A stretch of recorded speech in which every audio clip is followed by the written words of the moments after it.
Welcome to KK logics and tricks.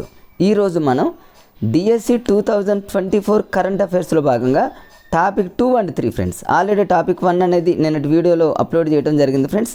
ఆ వీడియోని చూడని వాళ్ళు ఎవరైనా ఉంటే ప్లేలిస్ట్లో ఉంటుంది, ఆ వీడియోని కూడా చూసేయండి ఫ్రెండ్స్. ఇప్పుడు టాపిక్ 2 అండ్ 3 అంటే స్పోర్ట్స్ అండ్ అవార్డ్స్, ఈ రెండింటిని కూడా ఇదే వీడియోలో కోడింగ్ని యూజ్ చేసి చాలా ఫాస్ట్గా కంప్లీట్ చేద్దాం ఫ్రెండ్స్. ఇక్కడ చూడండి, ఇది నవంబర్ 2023 యొక్క షైన్ అండ్ ఎడిషన్ ఫ్రెండ్స్. ఇది మీ దగ్గర ఒకవేళ ఈ బుక్ ఉన్నట్లయితే మీరు ఓపెన్ చేయండి. నేనంతా వరుసగా నవంబర్ నుంచి జూన్ వరకు ఉన్నటువంటి అన్ని షైన్ ఇండియా బుక్లు అన్నింటినీ కూడా పీడిఎఫ్గా చేయడం జరిగింది. కాబట్టి మ్యాక్సిమం మీ దగ్గర ఉంటే ఓపెన్ చేసి రెడీగా మీరు లైన్ చేసుకోండి ఫ్రెండ్స్. ఒకవేళ లేని వాళ్ళు ఉంటే స్క్రీన్ షాట్ తీసుకోండి. చూడండి, ఇది నవంబర్ 2023లో మేజర్గా ఏమున్నాయంటే స్పోర్ట్స్ అండ్ అవార్డ్స్ ఫ్రెండ్స్. మనం టాపిక్ వైజ్గా వెళ్తున్నాము, మీరు కూడా టాపిక్ వైజ్గా చదువుకుంటే చాలా ఈజీగా ఉంటుంది. స్పోర్ట్స్ అండ్ అవార్డ్స్లో మరి నవంబర్ మంత్లో మేజర్గా తీసుకున్నట్లయితే నోబెల్ పురస్కారాలు 2023. నేను ఈ ఇయర్ డిఎస్సిలో బిట్ అడగటం జరిగిందంటే మాత్రం అది ఏపీ కానివ్వండి, తెలంగాణ కానివ్వండి, డిసెంబర్ 10లో ఇవ్వటం జరిగింది ఫ్రెండ్స్. ఇది గుర్తుపెట్టుకోండి. నోబెల్ పురస్కారాలు డిసెంబర్ 10 అంటే మరలా డిసెంబర్ 10 వచ్చే అంతవరకు ఈ కరెంట్ అఫైర్స్ అనేది కంటిన్యూషన్గా ఉంటుంది అనే విషయం మన అందరికీ తెలుసు ఫ్రెండ్స్. మరి డిసెంబర్ 10న నిర్వహించినటువంటి ఈ నోబెల్ పురస్కారాలకు సంబంధించి జనరల్గా ఒక బిట్ చూసుకున్నట్లయితే ఫ్రెండ్స్, ఇది మరి మొత్తం మీద 6 రంగాలుగా అనేది మన అందరికీ తెలుసు.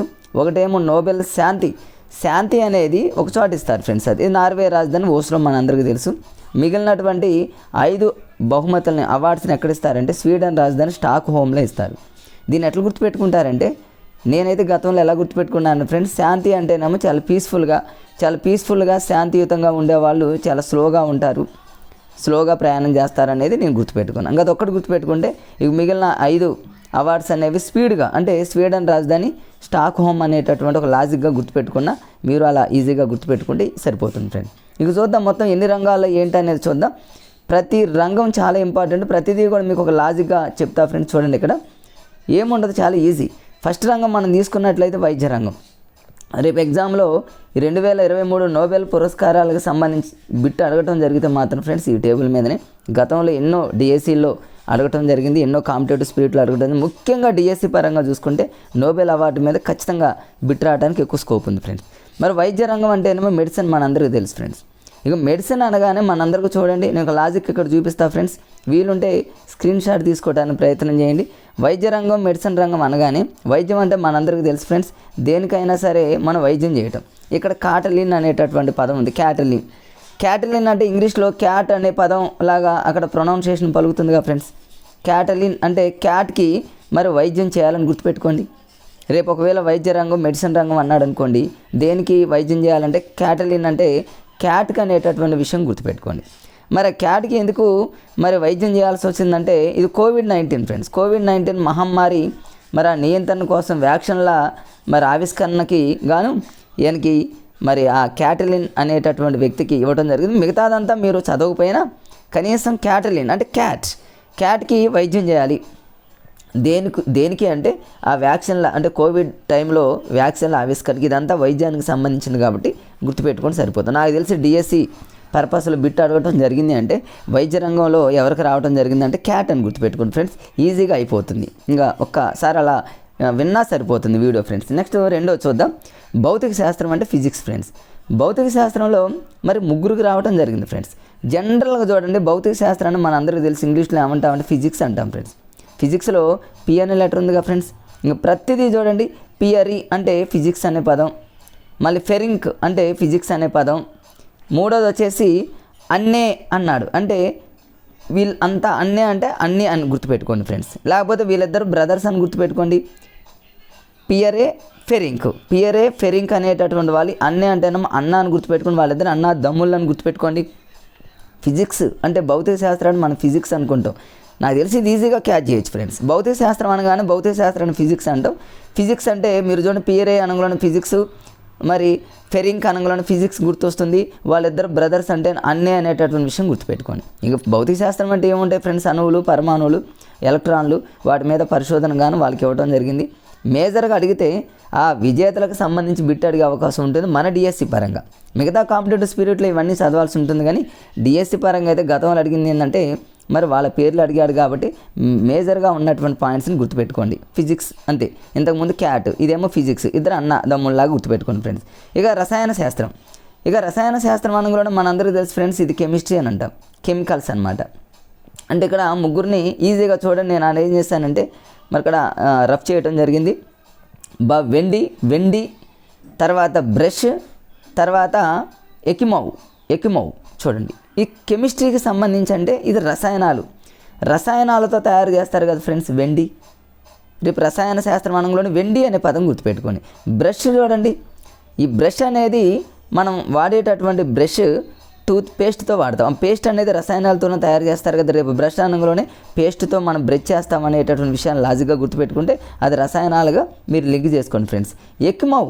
ఎక్మౌ అంటే ఏం లేదు ఫ్రెండ్, మౌ అంటే ఇక్కడ మౌత్ అనే పదం గుర్తుపెట్టుకోండి. అంటే బ్రష్తో మనం మౌత్ లేదా రసాయనాలతో లింక్ చేసుకోవాలంటే మన మౌత్లో అనేక రకాలైనటువంటి మరి జీర్ణ రసాలు ఉంటాయి, మన అందరికీ తెలుసు జీర్ణ గ్రంథులు ఉంటాయి, జీర్ణ రసాలు ఉంటాయి. ఇవన్నీ కూడా రసాయనాలుగా మనం ఊహించినట్లయితే ఈజీ ఫ్రెండ్స్. మరొకసారి చూడండి ఫ్రెండ్స్, దీన్ని ఎలా గుర్తుపెట్టుకోవాలో. వెండి అనంలోనే రసాయనాలు గుర్తుపెట్టుకోండి. బ్రష్, మన వాడే బ్రష్ అనేది పేస్ట్ అనేది రసాయనంగా, మౌత్ అంటేనేమో మౌత్లో కూడా కొన్ని రసాయనాలు ఉంటాయని గుర్తుపెట్టుకోండి. ఇక రసాయనం అనంలోనే జనరల్గా తెలిసిందే, కెమిస్ట్రీ అనంలోనే అది ఏంటంటే ఫ్రెండ్స్ క్వాంటమ్ డాట్స్ అనేటటువంటి ఆవిష్కరణ చేయడం. క్వాంటమ్ సిద్ధాంతాలు, క్వాంటమ్ సంఖ్యలు ఇవన్నీ 10th క్లాస్ ఫిజిక్స్లో ఉన్నాయి ఫ్రెండ్స్. అట్లా జస్ట్ హాస్యంగా గుర్తుపెట్టుకోండి. నెక్స్ట్ వచ్చి ఫ్రెండ్స్ లిటరసీ అంటేనేమో సాహిత్యం. ఎక్కువ సార్లు అడిగినటువంటి బిట్ ఏంటంటే ఫ్రెండ్స్ సాహిత్యం మీద. సాహిత్యానికి సంబంధించి చాలా ఈజీగా ఉంది చూడండి, ఎంత ఈజీగా ఉందో. లిటరసీ అంటే సాహిత్యం అంటేనేమో లిటరసీ అనగానే మనందరికీ తెలుసు ఫ్రెండ్స్ ఎస్ఏ టైప్ క్వశ్చన్స్ మనం రాస్తాం కదా ఫ్రెండ్స్, మెథడాలజీలో కూడా వస్తుంది కదా. పోసే అన్నాడు, పోసే అంటే ఎస్ఏ లాగా గుర్తుపెట్టుకోండి, SA type. Literacy SA type రాయటము, సాహిత్యాన్ని రాయటము అంటే ఫోసేని ఎస్ఏ లాగా అనుకోండి. ఆ ప్రొనౌన్సియేషన్ కొంచెం అలా గుర్తుపెట్టుకుంటే ఈజీగా తెలిసిపోతుంది ఫ్రెండ్స్. అంటే ఇది మనకి జనరల్గా ఏంటంటే నవలలు, నాటకాలు ఇవన్నీ పక్కన ఉన్నాయి చూడండి, జస్ట్ అట్లా చూసుకోండి. నెక్స్ట్ వచ్చేసి శాంతి అంటేనేమో పీస్గా ఉండాలనేటటువంటి గుర్తుపెట్టుకోండి ఫ్రెండ్స్. శాంతిని ఎలా గుర్తుపెట్టుకుంటారంటే ఇప్పుడు వర్గీస్ మహమ్మది అని ఉందిగా ఫ్రెండ్స్. ఇక్కడ మహమ్మద్కు సంబంధించి మహమ్మదీయులు అనుకోండి ఫ్రెండ్స్. మహమ్మదీయులు చాలా శాంతియుతంగా ఉంటారు అని గుర్తుపెట్టుకోండి. మహమ్మద్ ప్రవక్త, సోషల్లో మహమ్మద్ ప్రవక్త చూడండి, ఆయన చాలా శాంతియుతంగా ఉంటాడని గుర్తుపెట్టుకోండి.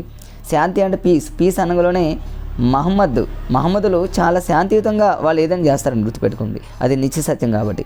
అలానే మహమ్మద్ ప్రవక్త కూడా శాంతియుతంగా ఉంటారని గుర్తుపెట్టుకోండి, సరిపోతుంది ఫ్రెండ్స్. ఇక నర్గీస్ అనగానే మనందరికీ తెలుసుగా ఫ్రెండ్స్, నర్గీస్ శాంతి మీదనే పోరాటం జరిగింది కాబట్టి అలా గుర్తుపెట్టుకోండి. ఇదంతా కూడా శాంతి అనేది మరి చాలా పీస్ఫుల్గా ఉండాలి కాబట్టి ఇరాన్లో ఉన్నటువంటి మహిళల అణచివేత ఇవన్నీ ఉంటాయి, అది జనరల్గా గుర్తుపెట్టుకోండి. జనరల్ పాయింట్స్గా చూడండి ఫ్రెండ్స్. మేజర్గా ఏంటంటే వాళ్ళకి ఇచ్చినటువంటి వాళ్ళ పేర్లు మెయిన్. ఇక లాస్ట్ వచ్చేసి ఫ్రెండ్స్ చాలా ఈజీ, ఆర్థిక రంగం. దిస్ ఈజ్ వెరీ ఇవి ఈజీగానే ఉంటాయి. ఆర్థిక రంగం అనగానే ఆర్థిక రంగం అనేది జనరల్ గోల్డ్ అంటే మరి గోల్డ్ యొక్క ధరలు పెరగటం, గోల్డ్ యొక్క ధరలు తగ్గటం ఇవన్నీ కూడా దేనికి సంబంధించినవి ఫ్రెండ్స్, ఆర్థికమే కదా. అది ఈజీ, చాలా ఈజీ. చూడండి వీటి మీద మరి నోబెల్ అవార్డ్స్ మీద నేను ఎక్స్పెక్ట్ చేస్తున్నటువంటి బిట్ కాబట్టి 100% వచ్చేటటువంటి అవకాశం ఉన్న టాపిక్ కాబట్టి ఫ్రెండ్స్, ఇది మీ దగ్గర మ్యాక్సిమం ఉంటే దీన్ని స్క్రీన్ షాట్ తీసుకొని నేను కొంచెం దీన్ని చాలా చిన్నగా చేస్తాను, కొంచెం వీలుంటే దీన్ని స్క్రీన్ షాట్ తీసుకోండి ఫ్రెండ్స్. అట్లా స్క్రీన్ షాట్ తీసుకొని వీలున్నప్పుడు చూసుకున్నా సరిపోతుంది. ఎందుకంటే తెలంగాణలో ముఖ్యంగా డిఎస్సి చాలా తక్కువ ఉంది కాబట్టి ఇట్లా స్క్రీన్ షాట్ తీసుకోవడానికి ట్రై చేయండి. నెక్స్ట్ వచ్చేసి ఫ్రెండ్స్ కంటిన్యూషన్లోకి వెళ్దాం. తర్వాత నోబెల్ బహుమతులు భారతీయులకు సంబంధించి ఇది స్టాక్ జీకే లాంటిది ఫ్రెండ్స్. గతంలో ఎంతమందికి వచ్చింది ఏంటనేది కూడా ఇది ఏమి అంత అవసరం లేదులే, కానీ మీకు ఏమైనా కొంతమందికి అవసరం ఉంటుందేమో. నేను చిన్న ఒక టేబుల్ రూపంలో షైన్ ఇండియాలోనే ఉంది ఫ్రెండ్స్, అది వాళ్ళు లేని వాళ్ళు ఉంటే దీన్ని స్క్రీన్ షాట్ తీసుకోండి. స్టార్టింగ్లో నోబెల్ అవార్డు ఎవరికి వచ్చింది, తర్వాత ఎవరికి వచ్చింది, వాళ్ళ స్టోరీ అంతా ఉంటుంది, వీలుంటే మీరు చదువుకోండి. బిట్ అడిగితే దీని మీద ఏం అడగడు, రీసెంట్గా ఎవరికి ఇచ్చాడని దాని మీద అడుగుతాడు ఫ్రెండ్స్. చూద్దాం కంటిన్యూషన్లో. ఇక ఇక్కడ మన స్పోర్ట్స్ అండ్ అవార్డ్స్ రెండింటిని మిక్స్ చేసి చెప్తున్నా ఫ్రెండ్స్, ఎందుకంటే కంటిన్యూషన్లో ఉండటం కోసం. తర్వాత వచ్చేసి ఇక్కడ చూడండి ఫ్రెండ్స్, చాలా ఇంపార్టెంట్ అయినటువంటి ఒక టాపిక్ ఉంది ఫ్రెండ్స్, చాలా ఇంపార్టెంట్. ఇక్కడ చూడండి ఫ్రెండ్స్, ఆసియా క్రీడలకు సంబంధించి వేరేది ఉంటుంది ఫ్రెండ్స్. పీడిఎఫ్ కొంచెం చేంజ్ అయ్యి కొంచెం రావడం జరిగింది. సరే ఇక్కడ వచ్చింది కాబట్టి దీని గురించి ఇక్కడ మనం క్లారిటీ తీసుకుందాం. ఆంధ్రప్రదేశ్కి సంబంధించి ఒక మేజర్ ఇంపార్టెంట్ బిట్ ఉంది ఫ్రెండ్స్, ఇది ఆసియా క్రీడలకు సంబంధించింది. మిగతాదంతా ఒక పేజీలో పీడిఎఫ్లో ఉంది, అది చెప్తా ఫ్రెండ్స్. తెలంగాణ ఏపీ రెండింటి మిక్స్ అయి ఉంటుంది, స్పెషల్గా ఏపీ ఈ కొంచెం. మరి ఆంధ్రప్రదేశ్కి సంబంధించి ఫ్రెండ్స్ సాయిరాజ్, అదేవిధంగా ముంబై ఆటగాడైనటువంటి చిరాగ్ శెట్టి, వీళ్ళిద్దరు జోడీ చాలా ఆసియా క్రీడల్లో బ్యాడ్మింటన్ చరిత్రలోనే మరి భారతదేశానికి స్వర్ణం తీసుకురావడం జరిగింది. ఒకవేళ ఏపీ డిఎస్సిలో కనుక బిట్ రావాలి అనుకుంటే మాత్రం ఈ బిట్ వచ్చే అవకాశం ఉంది ఫ్రెండ్స్. దీన్ని ఎలా గుర్తుపెట్టుకుంటారంటే ఏపీ వాళ్ళు చాలా ఈజీగా గుర్తుపెట్టుకోవచ్చు. సాత్విక్ అంటే చాలా సాత్వికంగా, చాలా తెలివితేటలుగా అన్నట్టు గుర్తుపెట్టుకోండి. చిరాకు సెట్ అంటే ఏమో ఎటువంటి చిరాకు లేకుండా సాత్వికంగా ఉండేవాళ్ళు ఎప్పుడూ కూడా చిరాకుగా ఉండరు. అలాంటి వాళ్ళే మరి ఆంధ్రప్రదేశ్కి సంబంధించినటువంటి వాళ్ళిద్దరూ కూడా మరి స్వర్ణాన్ని సాధించేది ఏంటంటే ఆసియా క్రీడలు అని గుర్తుపెట్టుకోండి. సాత్వికంగా చిరాకు లేకుండా అని ఒక లాజిక్గా గుర్తుపెట్టుకుంటే ఆసియా క్రీడలకు సంబంధించి స్వర్ణాన్ని అందించారనే విషయం మీకు ఈజీగా గుర్తుంటుంది. దాన్ని కూడా వీలుంటే దీన్ని కూడా స్క్రీన్ షాట్ తీసుకోండి ఫ్రెండ్స్. నెక్స్ట్ చూద్దాం. ఎక్కడ టైం వేస్ట్ కాకుండా మనం ఫాస్ట్గా వెళ్ళిపోదాం ఫ్రెండ్స్. చూడండి, నెక్స్ట్ వచ్చేసి ఇక 19వ ఆసియా క్రీడలు. కొంచెం పీడిఎఫ్ అది పైకి వచ్చింది ఫ్రెండ్స్, ఏం కదా మళ్ళీ అడుగు వస్తుంది. మరి ఆసియా క్రీడలకు సంబంధించి ప్రతి బిట్ కూడా చాలా ఇంపార్టెంట్. 19వ ఆసియా క్రీడలు 2022 ఉంది ఫ్రెండ్స్. ఇక్కడ గమనించండి, వాస్తవానికి 2022లో జరగాల్సిన ఈ ఆసియా క్రీడలు అనేవి కోవిడ్ టైంలో చైనాలో అప్పుడు కోవిడ్ అనేది కరోనా కేసులు అనేవి ఇంకా తగ్గుముఖం పట్టకపోవడం వల్ల దాన్ని ఏం చేశారంటే 2023లో నిర్వహించడం జరిగింది ఫ్రెండ్స్. ఎప్పుడంటే సెప్టెంబర్ 23 మరి నుంచి అక్టోబర్ 8 వరకు చైనాలోని హాంగ్జౌ అనేటటువంటి ఒక నగరంలో జరగడం జరిగింది. ఇవన్నీ మీకు చిన్న లాజిక్గా చెప్తాను. మరి ఆసియా క్రీడలకు సంబంధించి ప్రతిదీ చదవాలంటే నో ఫ్రెండ్స్, ప్రతిదీ చదవని అవసరం లేదు. నేను కొంచెం హైలైట్ చేశాను. ఇక్కడ చూడండి, మన డిఎస్సి పర్పస్లో మనం ఎంతవరకు చదవాలో అంతవరకే చదవాలి ఫ్రెండ్స్. గ్రూప్స్ వాళ్ళు చదివినట్టు, మరి టీఎస్పీఎస్సీ ఏపీపీఎస్సీ వాళ్ళు చదివినట్టు మనం ఆ రేంజ్లో చదవని అవసరం లేదు. మేజర్గా కొన్ని ఉంటాయి ఫ్రెండ్స్, అంతవరకు మన డిఎస్సి చదువుకుంటే సరిపోతుంది. మరి ఆసియా క్రీడల్లో మరి 19వ ఆసియా క్రీడలు ఎక్కడ జరిగినాయి అంటే చాలా లాజిక్గా చెప్తా చూడండి. ఆసియాలో మధ్య లెటర్ సి ఉందిగా ఫ్రెండ్స్. ఇక్కడ చూడండి, మీకు కొంచెం క్లారిటీగా అర్థమయ్యేటట్టు చెప్తాను లాజిక్గా. 1 మినిట్ ఫ్రెండ్స్, ఇక్కడ 1 నిమిషం వెయిట్ చేయండి. ఇక్కడ ఆసియా క్రీడల్లో ఇక్కడ చూడండి ఫ్రెండ్స్, ఆసియా క్రీడలకు సంబంధించి మిడిల్ లెటర్ చూడండి ఫ్రెండ్స్. ఇక్కడ మిడిల్ లెటర్ వచ్చేసి సి అనే పదం ఉంది. ఆసియాలో సి అంటే మీరు చైనాను గుర్తుపెట్టుకుని చైనాలోని హాంగ్జౌ నగరం. డైరెక్ట్గా హాంగ్జౌ నగరం అనే పదం అయితే ఇవ్వడు ఫ్రెండ్స్, చైనా అనే పదం ఇస్తాడు. సి అంటే సి ఫర్ చైనాలో జరిగింది. ఇది ఎన్నోదంటే 19th. రేపు 19వ ఆసియా క్రీడలు ఎక్కడ జరిగాయి 2023లో. ఎందుకంటే ఆల్రెడీ 22లో జరగాల్సింది కోవిడ్ వల్ల వాయిదా పడి ఇక్కడ జరిగింది కాబట్టి ఇది ఇంపార్టెంటే. మరి ఎక్కడ జరిగిందంటే సి ఫర్ చైనా. మీకు వెంటనే చక్కగా గుర్తుపెట్టుకోండి ఫ్రెండ్స్. ఎట్లా ఆసియా సి అంటేనేమో చైనాలోనే హాంగ్జౌ. మరి ఇంకా తర్వాత ఏంటంటే ఆసియా క్రీడలు అనగానే మన అందరికీ తెలిసి అక్కడ నినాదం ఉంటుంది. అదేవిధంగా mascot. These are 2 is very very important. వీటి మీద బిట్ అడిగే అవకాశం 100% ఉంటుంది ఫ్రెండ్స్. మరి ఆసియా క్రీడల యొక్క నినాదం ఏంటంటే హార్ట్ టు హార్ట్, తర్వాత at the rate of future అనేటటువంటి ఒక నినాదంతో వీళ్ళు హార్ట్ టు హార్ట్, హృదయం టు హృదయం అన్నట్టు హార్ట్ టు హార్ట్ అనేటటువంటి ఒక నినాదంతో వీళ్ళ ఆసియా క్రీడల్ని మరి చేయటం జరిగింది. ఆసియా క్రీడల యొక్క మస్కట్ ఇంపార్టెంట్ ఎక్కువ నినాదం కంటే కూడా. మస్కట్ ఏంటంటే చైనా వాళ్ళ లాంగ్వేజ్ లాగానే ఉంటుంది ఫ్రెండ్స్. కాంగ్ లియాన్ చెన్ అనేటటువంటి చూడండి. చెన్ అంటేనేమో చైనా అన్నట్టు గుర్తుపెట్టుకోండి ఇట్లా హాస్యంగా. లియాన్ కాంగ్ ఒకసారి చూసుకుంటే సరిపోతుంది ఫ్రెండ్స్. దీనికి ఏమీ కోడ్ ఏం అవసరం లేదు. చైనా వాళ్ళ లాంగ్వేజ్ అలానే ఉంటుంది, మనందరూ తెలుసు. కాంగ్ లియాన్ చెన్ అనేటటువంటి 3 రోబోలు అనేటటువంటి మస్కట్తో వాళ్ళ గేమ్స్ని నిర్వహించడం జరిగింది. Heart to heart at the rate of future అనేదేమో వాళ్ళ నినాదం. మస్కట్ అంటేనేమో Cong Lian Chen easy friends. ఒకవేళ మరి ఇస్తే బిట్స్ కనుక ఇస్తే ఇవి రెండింటి మీద ఇచ్చే అవకాశం ఉంది కాబట్టి జస్ట్ ఆ రెండు ఒకటి చైనాలోనే హాంగ్జౌ, చైనా సి అనే విషయం గుర్తుపెట్టుకోండి ఫ్రెండ్స్. మరి ఈ మన ఆసియా క్రీడల్లో భారతదేశం ఎన్నో ప్లేస్లో ఉందంటే 4th ప్లేస్. ఇదేం అడగడు ఫ్రెండ్స్.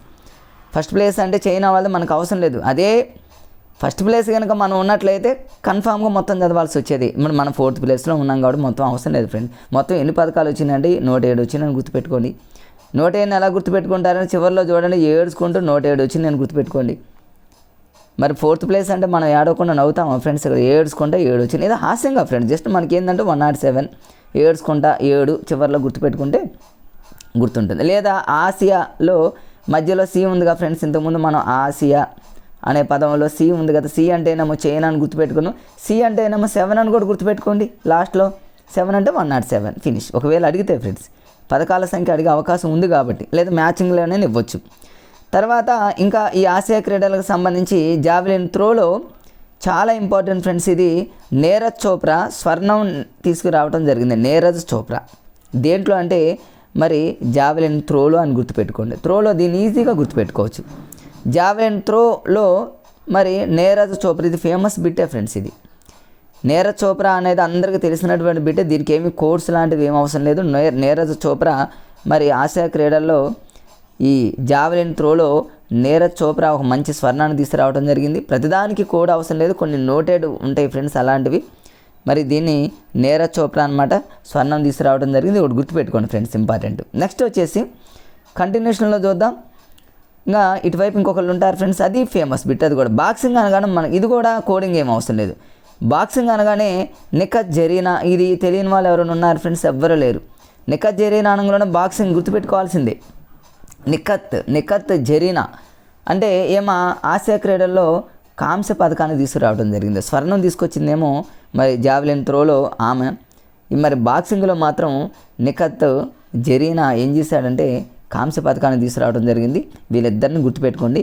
ఒకవేళ అడిగితే మాత్రం ఈ రెండు ఆసియా క్రీడలో మరి ఎక్కడ జరిగిందంటే చైనాలో జరిగినాయి. మన భారతదేశానికి 107 ఏడుచుకుంటే 7 వచ్చింది అన్నట్టు ఏదో హాస్యంగా కొన్ని గుర్తుపెట్టుకోండి ఫ్రెండ్స్. తర్వాత నెక్స్ట్ మరి సైన్ ఇండియా చూసుకున్నట్లయితే ఫ్రెండ్స్, ఇది సైన్ ఇండియా, ఇది నవంబర్ ఎడిషన్ ఫ్రెండ్స్. నవంబర్ అయిపోయింది. నెక్స్ట్ కంటిన్యూషన్లో ఎడిసన్కి సంబంధించి సరే ఇది కొంచెం మళ్ళీ ఇది నవంబర్కి సంబంధించింది ఫ్రెండ్స్. ఇది ఆసియా క్రీడలు నెక్స్ట్ ఎక్కడ జరగబోతాయి ఫ్రెండ్స్? ఇది ఒకటి చాలా ఇంపార్టెంట్. ఆసియా క్రీడలు 2026లో మరి ఎక్కడ మరి ఆతిథ్యం ఇచ్చేటటువంటి దేశం ఏంటంటే, ఇంతకుముందు చైనా అనుకున్నాము. చైనా తర్వాత 2006లో ఎక్కడ జరుగుతుందండి ఫ్రెండ్స్? జపాన్లో జరుగుతుంది. నగోయాలో జరుగుతుంది ఫ్రెండ్స్. జపాన్లోని నగోయాలో 2026లో జరగబోతున్నాయి ఫ్రెండ్స్. 2026 ఇట్లాంటి బిట్స్ కాంపిటేటివ్ స్పిరిట్లో ఎక్కువగా అడుగుతున్నాడు. మనం 2023లో మనం జనరల్గా ఏం చదువుకుంటామంటే ఆసియాలో సి అంటేనేమో చైనా అని గుర్తుపెట్టుకుంటాం. బట్ రేపు ఎగ్జామ్లో మ్యాచింగ్లు ఇచ్చే అవకాశం ఉంది. మరి టెట్ లాగా డిఎస్సి ఉండదుగా ఫ్రెండ్స్. ఎట్లయినా కొంచెం డిఫికల్ట్గానే డిఎస్సి కూడా ఉంటుంది కాబట్టి మ్యాచింగ్లు ఇచ్చే అవకాశం ఉంటుంది కాబట్టి చూడాల్సింది ఇలాంటివి. 2026లో జపాన్లో జరుగుతుంది. దీన్ని ఎలా గుర్తుపెట్టుకోవాలో నేను చెప్తా ఫ్రెండ్స్. దీంట్లో మీరు భయపడాల్సిన పని లేదు. జపాన్లోనే నగోయా, వాడు అడిగితే దేశమే అడగవచ్చు జపాన్ అని. మొత్తం చెప్పాక మీకు దాన్ని గుర్తుపెట్టుకునే కోడింగ్ చెప్తా ఫ్రెండ్స్. నెక్స్ట్ 2030లో ఎక్కడ జరుగుతుందంటే ఫ్రెండ్స్, దోహాలోనే ఖతార్లో జరుగుతుంది. 30 వరకు గుర్తుపెట్టుకొని సరిపోతుంది ఫ్రెండ్స్. ఇంకా అంతకంటే డిఎస్సిలో అడిగేటటువంటి ఛాన్స్ ఏముండదు. 2030లో ఎక్కడ జరుగుతుందంటే మరి దోహాలోనే ఖతార్లో జరుగుతుంది. 2026లో ఎక్కడ జరుగుతుంది? 2026ని మీరు ఎలా గుర్తుపెట్టుకుంటారని ఫ్రెండ్స్? వీలుంటే 2034 కింద నేను సౌదీ అరేబియా రియాద్ రాసా ఫ్రెండ్స్. అది కూడా మీకు చెప్తే ఇది 2034. ఇక్కడ కొంచెం పీడిఎఫ్లో మిస్ అయింది ఫ్రెండ్స్, అది నోట్ చేసుకోండి. 2026లో జపాన్లో జరుగుతుంది. తర్వాత మళ్ళీ ఆఫ్టర్ 4 years అంటే 2030లో దోహాలోని ఖతారు, 2034లో సౌదీ అరేబియాలోని రియాద్. ఒకవేళ మ్యాచింగ్లో ఇస్తే మాత్రం ఇట్లాంటి ఇచ్చే అవకాశం ఉంటుంది. 2026ని జపాన్ ఎలా గుర్తుపెట్టుకుంటారని ఫ్రెండ్స్? జపాన్ని కొంచెంసేపు మీరు ఏం చేస్తారంటే చపాన్ అనుకోండి. చపాన్ అన్నట్టు జపాన్ అంటే చపాన్ అనుకోండి. చపాన్ అంటే చే కదా ఫ్రెండ్స్. హిందీలో చే అంటే 6 కదా. అట్లా కనీసం యూనిట్ ప్లేస్లో ఉన్న నెంబర్ని గుర్తుపెట్టుకోవడానికి ట్రై చేయండి ఏదో రకంగా. జపాన్ పాన్, లేకపోతే మీరు కొంతమంది పాన్ తింటూ ఉంటారు, అట్లా ఏదో రకంగా దాన్ని మీరు గుర్తుపెట్టుకోండి. నేనైతే జపాన్ని చపాన్ అనుకున్నాను. చే అంటేనేమో హిందీలో 6 లాగా కొంచెం ఐడెంటిఫికేషన్ చేయడం కోసం అలా గుర్తుపెట్టుకున్నా ఫ్రెండ్స్. తర్వాత 2030లో దోహాలోనే ఖతార్. మెయిన్ ఇక్కడ దోహా అనే పదం గుర్తుపెట్టుకోవాలి. దో అంటే హిందీలో 2 కదా ఫ్రెండ్స్. దో అంటే హిందీలో 2 కంటే ముందు 1 రావాలి. కానీ 1 రాకుండా ఏమొచ్చిందంటే 0 వచ్చింది అనుకున్నాను నేను ఫ్రెండ్స్. జస్ట్ అంటే రేపు 2030 అనగానే దోహాలోని ఖతార్లో జరుగుతుంది ఆసియా క్రీడలు అనేవి. ఎట్లా గుర్తుపెట్టుకున్నాను? దో అంటే 2 కంటే బిఫోర్, 2కి బిఫోర్ 1 రావాలి. బట్ 0 వచ్చింది అనుకున్నా. తర్వాత 2034లో సౌదీ అరేబియాలోని రియాద్, అంటే సౌదీ అరేబియాని ఎలా గుర్తుపెట్టుకున్నాను? సౌ అంటే ఇక్కడ కూడా చౌ అని గుర్తుపెట్టుకున్నా ఫ్రెండ్స్. చౌ, సౌదీ అరేబియా అంటేనేమో చౌ అంటే 4 లాగా గుర్తుపెట్టుకుని. 4 అంటే హిందీలో 4 లాగా. మీకు వేరే విధంగా ఏదన్నా గుర్తుపెట్టుకునే లాజిక్స్ ఏమైనా తెలిస్తే ఫ్రెండ్స్ వీటిని గుర్తుపెట్టుకోవడానికి ట్రై చేయండి. ఈ 2026 ఇంపార్టెంటే, 30 ఇంపార్టెంటే, 34 కూడా ఇంపార్టెంట్. ఎందుకంటే ఆల్రెడీ అనౌన్స్మెంట్ చేశారు ఫ్రెండ్స్. ఆల్రెడీ అనౌన్స్మెంట్ చేసినటువంటి మరి ప్లేసులు కాబట్టి ఖచ్చితంగా చదవాలి. ఈ కోర్సు కాకుండా మీకు వేరే ఏదైనా కోడ్ తెలిసినా కూడా నోట్ చేసుకోండి ఫ్రెండ్స్. అయిపోయింది. ఆసియా క్రీడలకు సంబంధించి ఫినిష్ అయిపోయింది. నెక్స్ట్ చూద్దాం. 1 డే ప్రపంచ కప్ 2023 విజేత మన అందరికీ తెలిసి ఇది ఆస్ట్రేలియా. మనందరికీ తెలుసు ఫ్రెండ్స్, ఇది నవంబర్ 19న గుజరాత్లోని అహ్మదాబాద్లోని ప్రపంచంలోని అతిపెద్దదైనటువంటి స్టేడియం ఫ్రెండ్స్. మనందరికీ తెలుసు నరేంద్ర మోడీ స్టేడియం, చాలా ఇంపార్టెంట్. దీని గురించి మొత్తం చదవని అవసరం లేదు కానీ ఎవరు గెలిచారు, ఎవరి మీద గెలిచారని. మనకు వాస్తవానికి ఇది ఆస్ట్రేలియా వాళ్ళు మన ఇండియా మీద గెలవడం జరిగింది ఫ్రెండ్స్. వన్డే ప్రపంచ కప్ 2023లో ఇది ఎక్కడ జరిగింది అన్నాడు అనుకోండి ఫ్రెండ్స్, గుజరాత్లోని అహ్మదాబాద్లో జరిగింది ఫ్రెండ్స్, గుర్తుపెట్టుకోండి. ఫైనల్ మ్యాచ్ ఎవరెవరికి జరిగిందంటే ఆస్ట్రేలియాకి ఇండియాకి మధ్యలో జరిగింది. ఆస్ట్రేలియా వర్సెస్ మన ఇండియా అని గుర్తుపెట్టుకోండి. ఇండియా లేదా ఆస్ట్రేలియా మనం ఎలా అని గుర్తుపెట్టుకోండి. బట్ ఆస్ట్రేలియా వాళ్ళు మన ఇండియా మీద వాళ్ళు వరల్డ్ ప్రపంచ కప్, వన్డే ప్రపంచ కప్ని తీసుకోవడం జరిగింది ఫ్రెండ్స్. అది ఏ స్టేడియం అంటే నరేంద్ర మోడీ, అతిపెద్ద స్టేడియం నరేంద్ర మోడీ స్టేడియంలో మరి ఆస్ట్రేలియా వాళ్ళు ఇండియా మీద గెలవడం జరిగింది. జస్ట్ దీనికి ఏమి మనకు జనరల్గా ఒకే ఒక బిట్ ఫ్రెండ్స్, ఎక్కువ చదవదు దీని మీద. వన్డే ప్రపంచ కప్ అనేది 2023కి సంబంధించి మిగతా స్టోరీ అంతా మనకు ఒకవేళ ఇండియా గెలిచినట్లయితే, ఆస్ట్రేలియా మీద మన ఇండియా గెలిచినట్లయితే ప్రతిదీ కూడా పర్ఫెక్ట్గా చదవాల్సి వచ్చేది. ఆస్ట్రేలియా వాళ్ళు గెలిచారు కదా, ఇక మనం ఏమి ప్రతిదీ చదవని అవసరం లేదు, ఎగ్జామినర్ ఏమి బిట్టిచ్చే అవకాశం లేదు. జస్ట్ అట్లా గుర్తుపెట్టుకున్న ఆస్ట్రేలియా వాళ్ళు మన ఇండియా మీద గెలవడం జరిగింది నరేంద్ర మోడీ స్టేడియంలో. ఇక అంతే ఫ్రెండ్స్, ఏముందు ఇక దీనికి సంబంధించి ఏమొద్దు, జస్ట్ అట్లా గుర్తుపెట్టుకుని. నెక్స్ట్ వచ్చేసి ఫ్రెండ్స్ అవార్డ్స్ వచ్చేసి మరి బుకర్ ప్రైజ్ అనగానే మనందరికీ తెలుసు చాలా చాలా ఇంపార్టెంట్ ఫ్రెండ్స్. ఇది బుకర్ ప్రైజ్ 2023లో ఎవరికి వచ్చిందంటే పాల్ లించ్కి వచ్చింది. వీటన్నింటికి మీకు గుర్తుపెట్టుకోవడానికి మంచి లాజిక్స్ అనమాట, ఈజీగా గుర్తుపెట్టుకునే విధానం మీకు ప్రతిదాన్ని అక్కడికక్కడే చెప్తా ఫ్రెండ్స్. ఇక మీరు చదవని అవసరం లేదు, ఒకసారి విన్నా చాలు. బుకర్ ప్రైజ్ యొక్క విజేత ఎవరు అంటే పాల్ లించ్. చూడండి, అందులోనే ఉంది పాల్ అంటే పాలు, మిల్క్. పాలు ఎలా ఉంటాయి ఫ్రెండ్స్ మనందరికీ తెలుసు, చాలా తెల్లగా వైట్గా ఉంటాయి. బుకర్ ప్రైజ్ అంటే బుక్లో ఉన్నటువంటి పేజెస్ కూడా చాలా వైట్గా ఉంటాయని గుర్తుపెట్టుకోండి.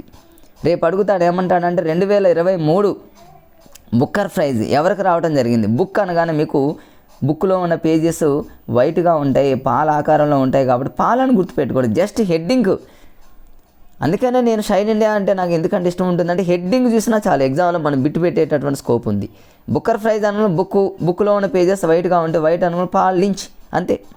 ఇక మిగతాదంతా ఇక్కడ ఉంది చూడండి. అసలు బుకర్ ప్రైజ్ అంటే చాలామందికి తెలుసు, తెలియని వాళ్ళకి ఒకసారి చెప్తా వినండి ఫ్రెండ్స్. బుకర్ ప్రైజ్ అనేది ఇది కేవలం ఇంగ్లీష్ నవలలకి, ఇంగ్లీష్లో ప్రింటెడ్ అయ్యి ఇంగ్లీష్లో నవలలకు మాత్రమే ఇచ్చేటటువంటి ప్రైజ్ ఇది బుకర్ ప్రైజ్ అంటారు. 2023లో పాలు తెల్లగా ఉంటే మరి బుక్లో ఉన్న పేజెస్ కూడా తెల్లగా ఉంటాయని గుర్తుపెట్టుకొని సరిపోతుంది.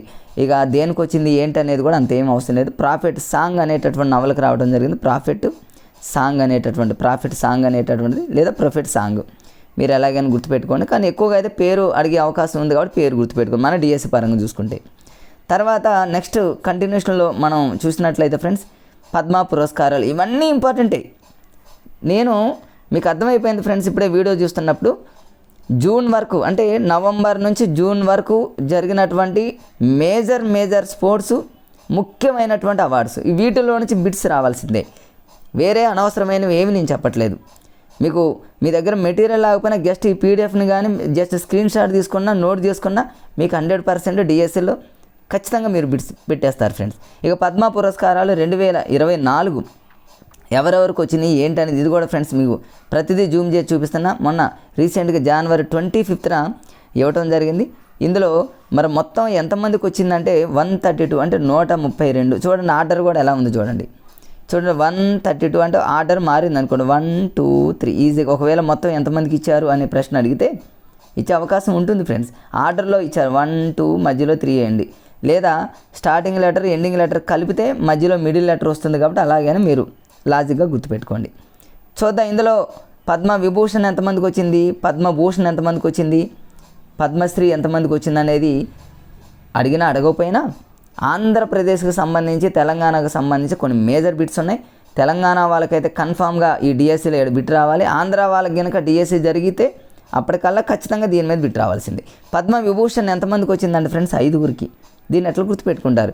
విభూషణ్ అంటే వి అనే పదం ఉందిగా ఫ్రెండ్స్, మనం జనరల్గా వీని ఇలా రాస్తాంగా, ఇట్లా రాసినప్పుడు మ్యాథ్స్ పరంగా వి అంటే దాని అర్థం ఎంత ఫ్రెండ్స్ 5 కదా, అంటే 5గురికి వచ్చిందని ఏదో హాస్యంగా అంతే గుర్తుపెట్టుకోవడానికి. పద్మ విభూషణ్ ఎంతమందికి వచ్చిందని రేపు అడిగితే 5 అని గుర్తుపెట్టుకోండి. ఇందులో మరి ఏపీ వాళ్ళు 2 ఉన్నారు ఫ్రెండ్స్, ఆ 2ని గుర్తుపెట్టుకోండి, మేజర్గా గుర్తుపెట్టుకోవాలి. అందరూ అవసరం లేదు నాకు తెలిసి, సరే ఐదుగురికి సంబంధించి ఒక లాజిక్ చెప్తా. ఆ లాజిక్ తర్వాత ఇద్దరు మీ అందరికీ తెలుసు ఆంధ్రప్రదేశ్కి సంబంధించి కొణిదెల చిరంజీవి, వెంకయ్య నాయుడు గారు. ఒకవేళ ఈ క్రింది వారిలో పద్మవిభూషణ్ పొందినటువంటి వాళ్ళు ఏదన్నా ఒకవేళ కన్ఫ్యూజ్గా అడిగితే దానికి చిన్న లాజిక్ ఉంది ఫ్రెండ్స్, చాలా ఈజీ. ఏంటంటే ఆ లాజిక్ పద్మవిభూషణ్ పొందినటువంటి ఐదుగురిలో లాజిక్ ఏంటంటే ఫ్రెండ్స్, జనరల్గా చూడండి, నేను ఇక్కడ ఆల్రెడీ నోట్ చేస్తాను చూడండి. వైజయంతి మూవీస్, జనరల్గా చూడండి, వైజయంతి మూవీస్లో చిరంజీవి గారు హీరోయిన్ అయినటువంటి జనరల్గా హాస్యంగా రాశాను ఫ్రెండ్స్. ఇక్కడ సోనాలి బింద్రే, హీరో చిరంజీవి, హీరోయిన్ సోనాలి బింద్రే అని నేను బిందేగా రాశా. వీళ్ళు ఒక మూవీ తీశారు ఫ్రెండ్స్. వీళ్ళ మూవీ చాలా హిట్ అవ్వాలని ఎవరెవరు, చిరంజీవి అదేవిధంగా సోనాలి బింద్రే వీళ్ళిద్దరూ కలిసి ఏం చేశారంటే తిరుపతిలో ఉన్నటువంటి వెంకటేశ్వర స్వామిని అదేవిధంగా పద్మావతి అమ్మవారిని మరి మొక్కుకోవడం జరిగిందని గుర్తుపెట్టుకోండి, లేకపోతే అక్కడ పోయి దర్శించుకోవడం జరిగిందని గుర్తుపెట్టుకోండి. పద్మవిభూషణ్ అనగానే అందులో ఖచ్చితంగా ఐదుగురు చిరంజీవి అనే వ్యక్తి మనందరికీ తెలుసు. అసలు ఈ లాజిక్ తెలియకపోయినా మనందరికీ ఈజీగా గుర్తుపెట్టుకోవచ్చు. ఇంత పెద్దగా కూడా అవసరంలా నాకు తెలిసి. పద్మవిభూషణ్ అంటే మనందరికీ తెలుసు, రీసెంట్గా చిరంజీవికి వచ్చింది. చిరంజీవికి చాలా ఇష్టమైన వ్యక్తి వెంకయ్య నాయుడు గారు, నో డౌట్ బాగానే గుర్తుంటుంది. వైజయంతి మూవీస్ అనగానే చిరంజీవే గుర్తు రావాలి మనందరికీ తెలుసు. ఇక బిందేశ్వర్ పాఠకునొక్క ఈ విషయాన్ని మాత్రం చిరంజీవితో లింక్ చేసుకోండి, హీరో ఇన్ అని గుర్తుపెట్టుకోండి, సోనాలి బింద్రే, ఇదొక్కటి. ఇంకెవరు, పద్మ సుబ్రహ్మణ్యం అంటేనేమో మీరు అలా గుర్తుపెట్టుకోండి ఫ్రెండ్స్. పద్మ అంటేనేమో లేకపోతే ఒక హీరోయిన్ అనుకోండి, పద్మావతి అమ్మవారిని మరి దర్శించుకున్నారని ఏదో రకంగా గుర్తుపెట్టుకోండి. ఈ ఐదుగురు ఈజీగా గుర్తుంటారు. ఇక ఆంధ్రప్రదేశ్కి సంబంధించి మీకు ఇప్పటికే అర్థమైపోయింది, చిరంజీవి గారు అదేవిధంగా వెంకయ్య నాయుడు గారు.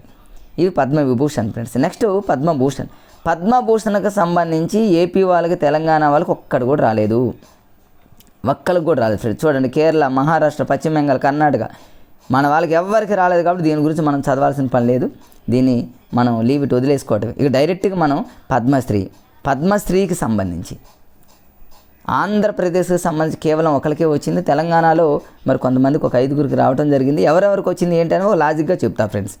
పద్మశ్రీకి సంబంధించి నేను చూడండి ఫ్రెండ్స్, ఇక్కడ మొత్తం తీశాను. షైన్ ఇండియాకి సంబంధించి కొంచెం హైలైట్ చేయడం జరిగింది. మరి తెలంగాణకు సంబంధించి ఇక్కడ వేలు ఆనందాచారి గారికి రావడం జరిగింది.